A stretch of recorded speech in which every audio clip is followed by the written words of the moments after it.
everyone, welcome back to Poplar Ridge. If you watched our goal video earlier this year in January of 2021, one of our major goals was updating our mudroom here, the entryway to our house.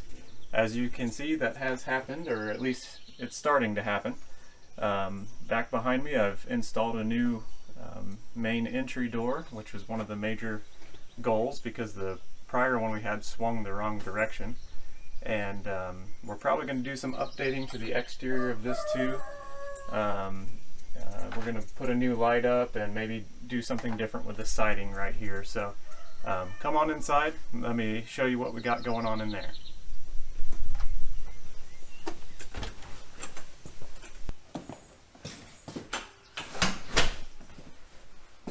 Alright, so inside here we've started to add some shiplap looking material, or it's meant to look like shiplap. And what we're just doing is taking 1x6s and we're finish nailing them to the walls to make it look more like shiplap, and then we'll caulk all the joints and paint it white. We've done this in another room in the house and it really looks nice. So I've basically just demoed out this room, and we're installing the 1x6 right over top of the drywall. I'm not really good at drywall, so this is a much simpler solution for me. What I did have to do was level up this floor I'm standing on. It was about 3 inches low in this back corner back behind me. I think it was an old porch, I'm not real sure, but it definitely sloped way away from the house.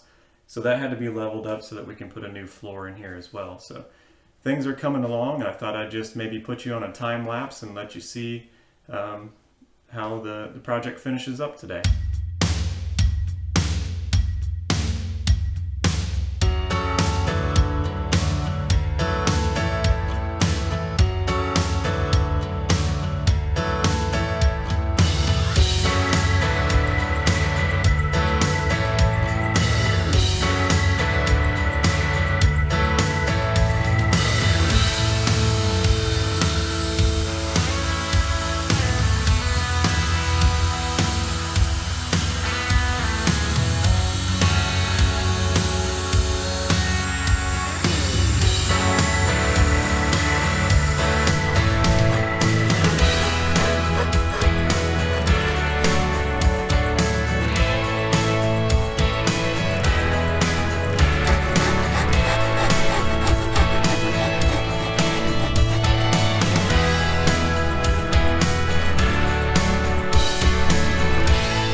We are in wrap-up mode on this project.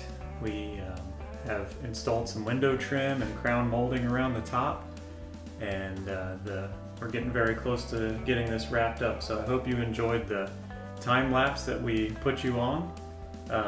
Just a couple of tips that I wanted to share about installing this fake shiplap, as I call it. Number one is use some kind of consistent spacer, whether that's a dime or a nickel or a coin of some sorts. Use something that's going to evenly space your boards as you go up. So that's number one. Number two is check for level every so often. So you want to make sure that your boards are running consistently level, because no board is perfect. So you want to make sure you don't need to do any adjustments, even though you're using that consistent spacing. And then number three is make sure you're lined up as you're going across doors and windows, because when you put that piece in that goes across or bridges across those two, you want to make sure that your pieces are going to be even or lined up and level when you reach the top of that door or window, so that you can come across it and have that consistent spacing. So those are a few tips from me. Other than that, I just finish nail it in there through the face of it. I don't worry about the nails or the nail holes. We just paint right over them. So that's where I'm at today, is I'm going to go ahead and paint. I have caulked all the corner joints and the crown molding and the window casing and trim. I've caulked all those nail holes and caulked them to the walls so that they'll finish up nicely with paint. So let's get busy with that.